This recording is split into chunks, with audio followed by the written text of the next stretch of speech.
Hello and welcome to Current Issues with me, Tarun. Geopolitics in the Indian subcontinent is changing pretty fast.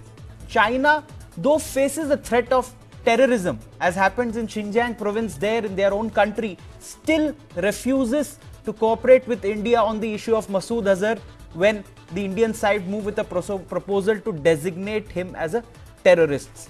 What is happening is China still sees India as a principal adversary, be it the South China Sea. Recently, you saw tough measures after Bangladesh came to the side of India or supported India after the Uri attacks and boycotting SAARC. We saw China committing as much as $28 billion to Bangladesh in order to use its economic might and then ensure that Bangladesh also, the administration there, tilts to their favor.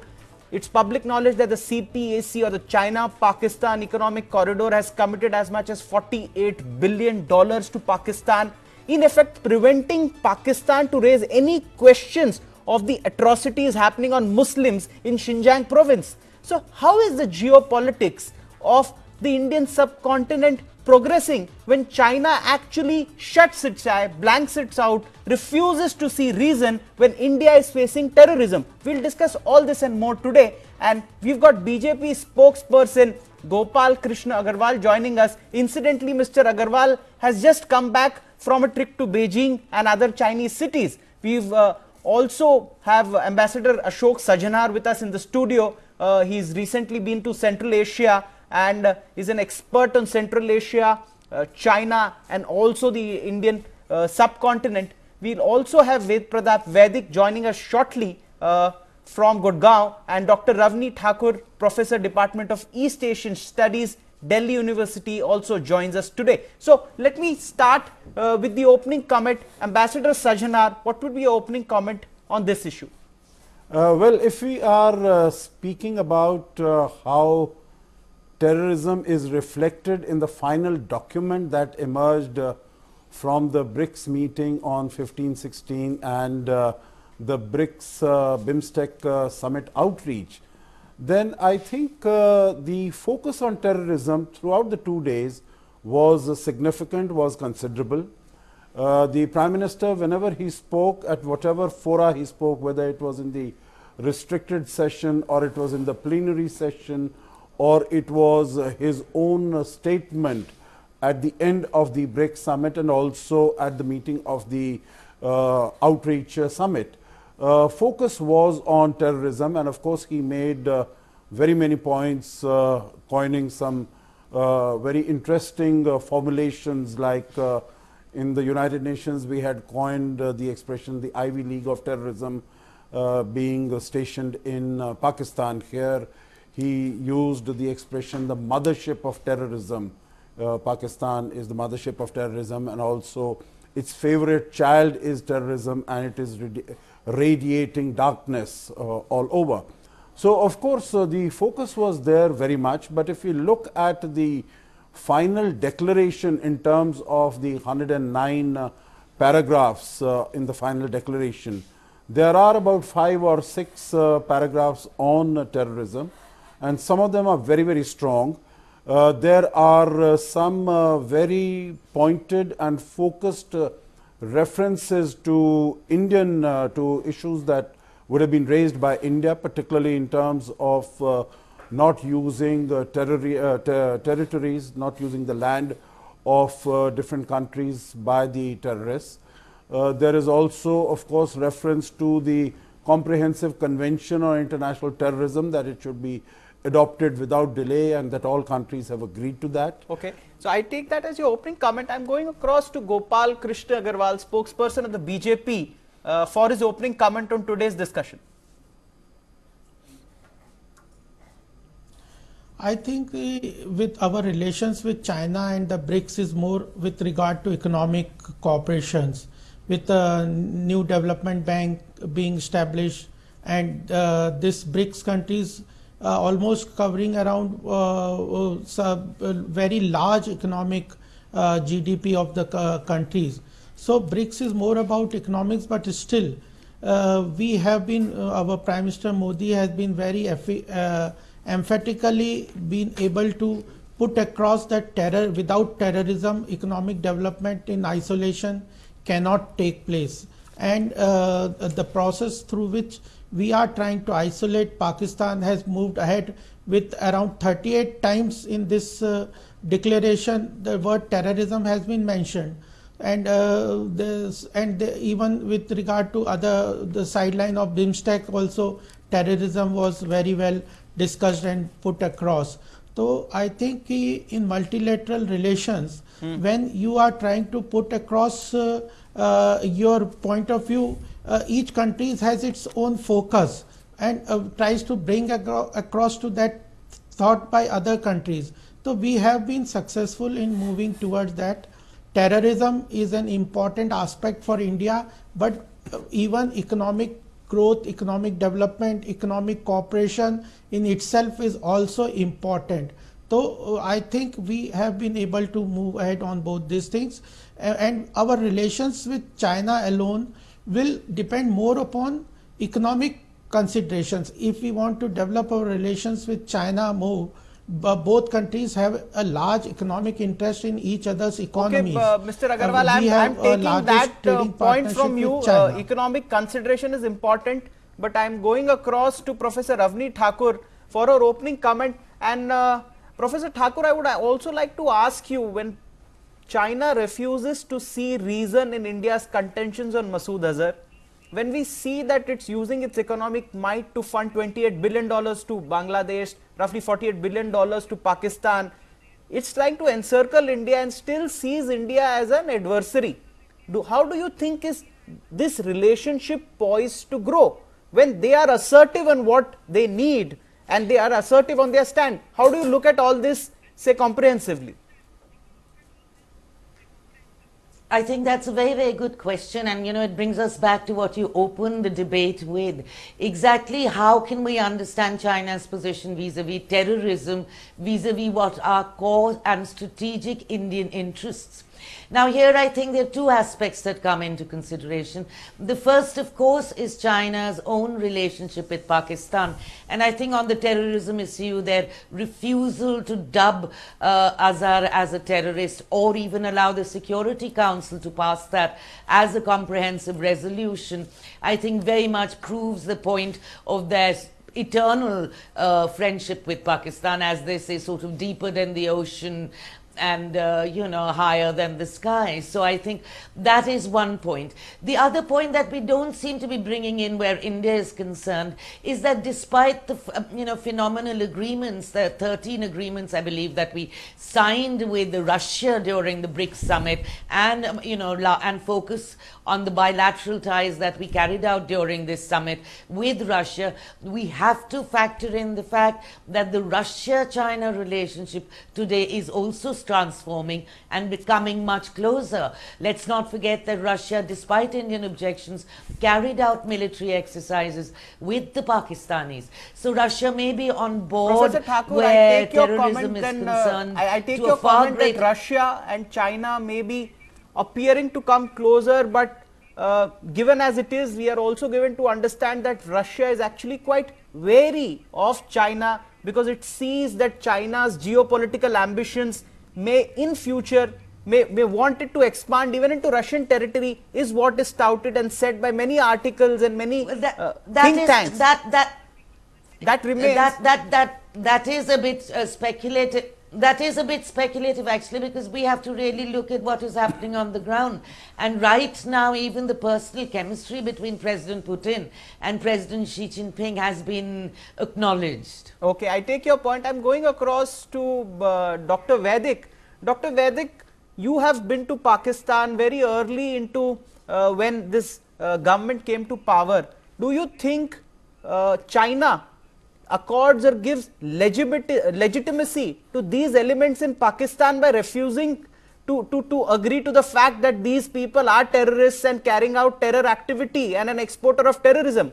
This, when our Prime Minister is going all over the world and doing everything he can to isolate Pakistan so that it is genuinely recognized for what it is, a state that uses terror as an instrument of state policy. How do you see all this comprehensively?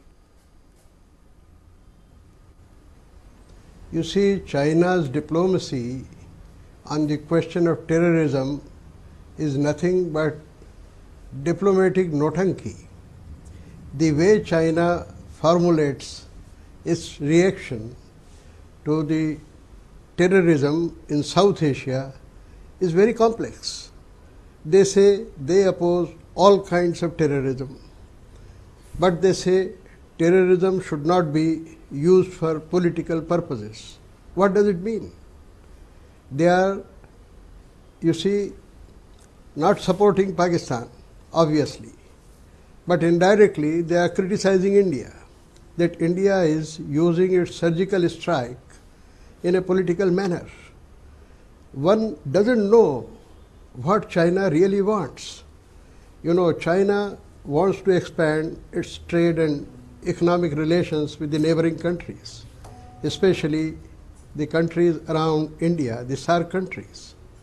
And it wants to encircle India financially, economically, and also strategically. It's growing its influence not only in Pakistan, but in Afghanistan too, Nepal, Sri Lanka, Burma, everywhere. You know, this is India's sphere of influence, but China is playing a very dominating Dr. role. Vaidik, I have taken your point. I am going across to Ambassador Sajanar now.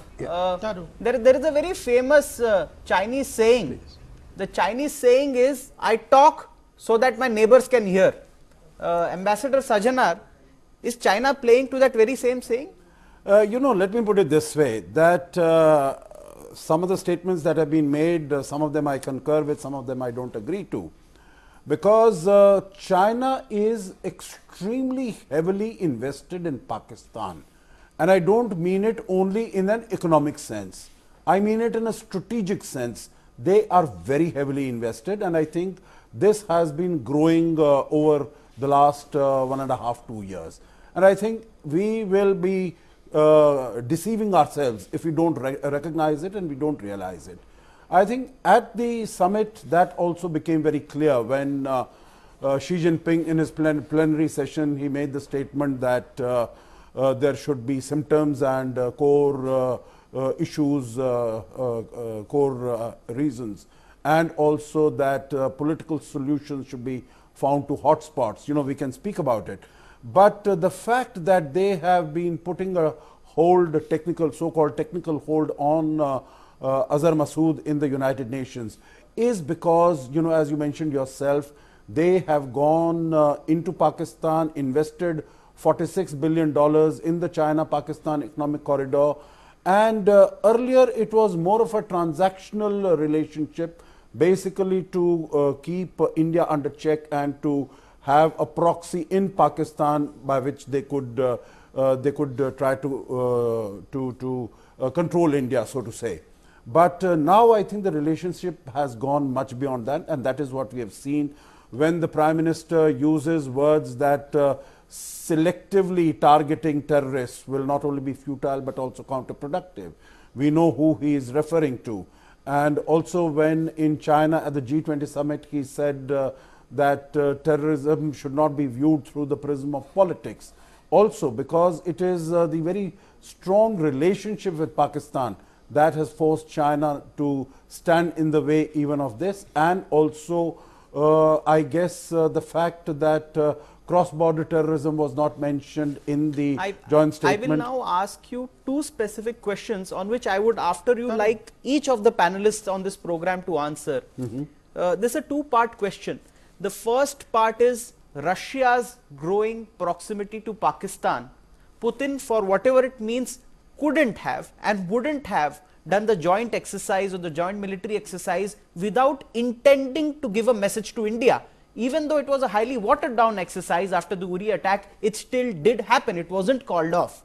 Second, they say that Russia and China are wary of each other because China has been doing a lot of reverse engineering of the kind of defense supplies that were given to China. So that Cold War definitely exists. But how is the Russia, India and Pakistan axis going to work in future? This is question number one. Question number two, Prime Minister Modi has created a huge uproar even in the UN when our external affairs minister said that unequivocally that China is a principal, Pakistan is a principal sponsor of terrorism, and now we are actually doing it. Do you think it has had the desired impact in the United States? How do they look at these things? You've been in the United States in 2005 when the nuclear deal was being worked out. How is it looked at there? These two questions, and then the other panelists can also answer. Okay, I'll go in the reverse order. Number one, as far as identifying Pakistan as a terrorist state, so to say. And I think not only in the United States, but the whole world now recognizes, as you know, that there have been 2 congressmen who have taken a bill forward to designate Pakistan as a terrorist state. So I think there is a recognition and there is a resonance of that. What we were able to see in whether it was in China G20 or East Asia Summit, or even in New York when we had the UN General Assembly session, and Nawaz Sharif said that he has a huge compendium, he has a huge dossier on India's activities in Balochistan, etc., which he is going to hand over to Ban Ki-moon. But you know, Ban Ki-moon, no one there made a reference at all. He made several demands there. So number one, as far as Pakistan is concerned, India's position is recognized, realized, and there is a... On the second question, which was the first one, well, I think definitely that this is a message to India, but I think also that India and Russia have to have a very close conversation with each other, and we have to tell them that number one, our defense relationship with Russia continues to be as strong as it ever was. Not only the signing of the 39,000 crores or $24 billion deal with Russia on defense systems, it continues to be, and we have about 65 to 70% of our defense equipment from Russia. The second factor is that we are trying to get more strategic and political space by reaching out to the United States because of our relations, because of our rather adversarial relations with China, and the belligerence and the assertiveness and hostility of China that is happening. Now that our relationship with the United States is not acting in any way against the interest of communication. Russia. That communication has to be given. Taking this point, I am also going to Gopal Krishna Agarwal for your take on these two issues. One thing is, now you should understand, we all know that economics has become more important in the diplomacy all across the world. Russia is our long-standing friend, and it understands that India is a growing economic power. Recently, it has signed a $25 billion for pipeline agreement with India for gas supplies. So Russia is our continuous friend, and it knows that India is becoming economic power. India is becoming a big economic power. So it is with us on major issues. It also understands the Chinese policies of, if you go, China is working toward Mekong River initiatives and Belt and Road facility. China is leveraging its economic strength. So similarly, Mr. Modi also understands that for China and India, we have a very big, large bilateral trade of $75 billion. So for that, leveraging of our economic strength is our strength, which will ultimately help us to gain diplomatically on other issues. We are leveraging our economic strength, our market, our growing economy. These are our strength, and through that we will definitely achieve our economic diplomatic agenda. And with regard to isolation of Pakistan and putting across our issue of terrorism across all platforms, Modi ji has been successful on various platforms to specifically tell the world that terrorism itself is creating problem. Yes, on the second question, Mr. Agarwal, on the issue of isolation, by the very minister, quickly, on the issue of Prime Minister, and even the Pakistani media is criticizing their establishment on this issue now. Anyways, but yes, very quickly on the second question, please. Yes, and definitely one more point. So the issue is that now about 92 countries will be visited by different ministers over 2-3 months to just focus on 192 United Nations countries to isolate and bring about our positions on terrorism. That's a diplomatic offensive China that we are says that the terrorism should yes, and when the China says that the terrorism should not be politicized, it is what we are saying. Okay, I take your point, but I'm going to Dr. Ravni Thakur now for her comments also, because yes, Dr. Ravni Thakur, your comments on both these questions. Every nation is coming to yes, this issue. Thank you. Thank you.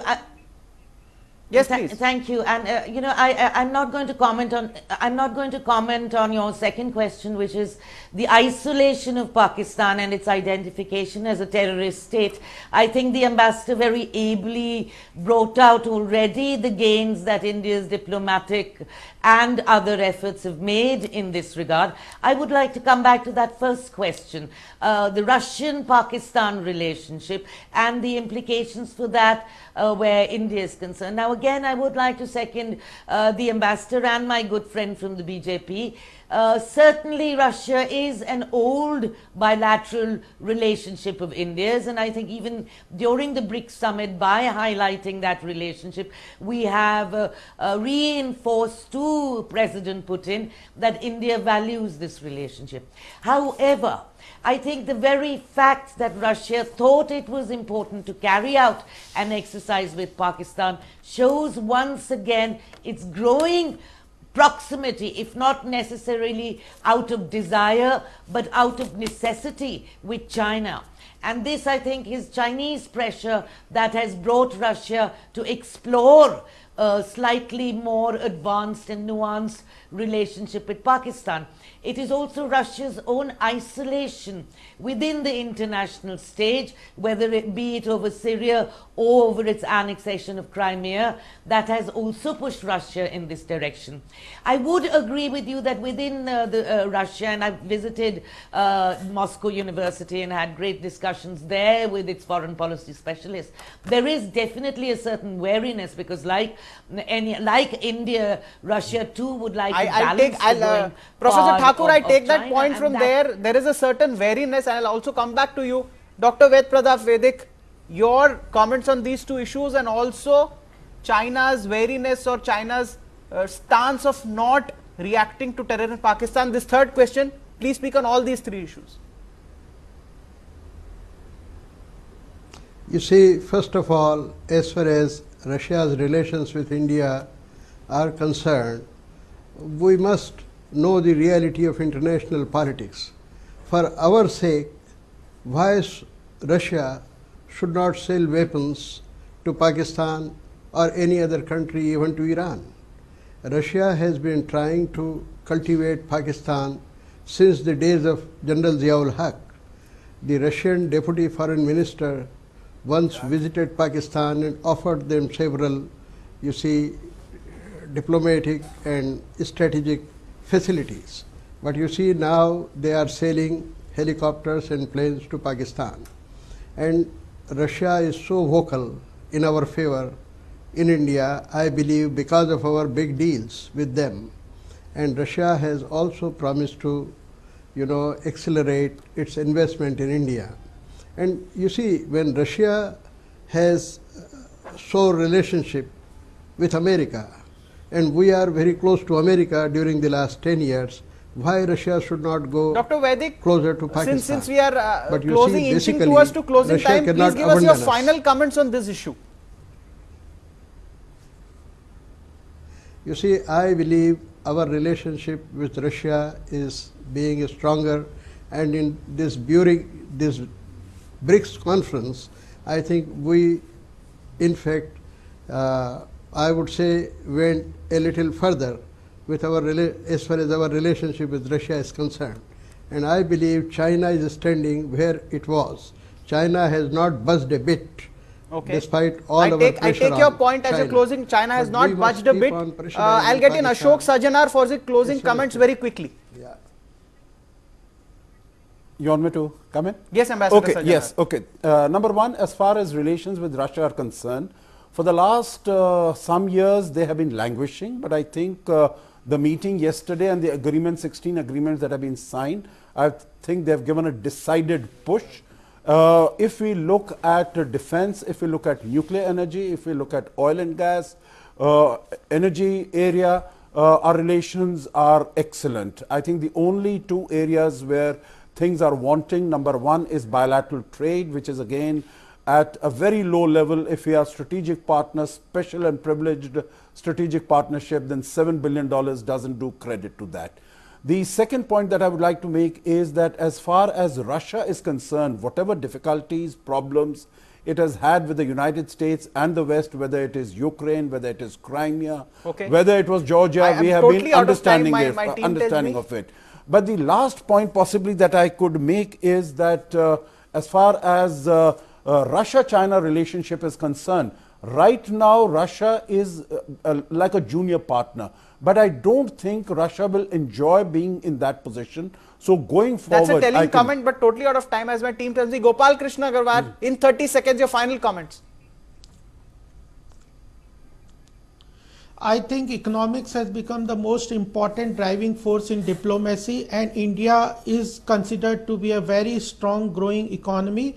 And this Mr. Modi and our country understand this and is leveraging this economic strength to have a better diplomatic relations. Our relations with China will depend more on economics. Our relations with other countries will depend more on economic as you said in your opening comments also. We are, yes. Thank you. Thank you. Dr. Avni Thakur, in 10 seconds, and please close the discussion. Just 2 seconds. Thank you.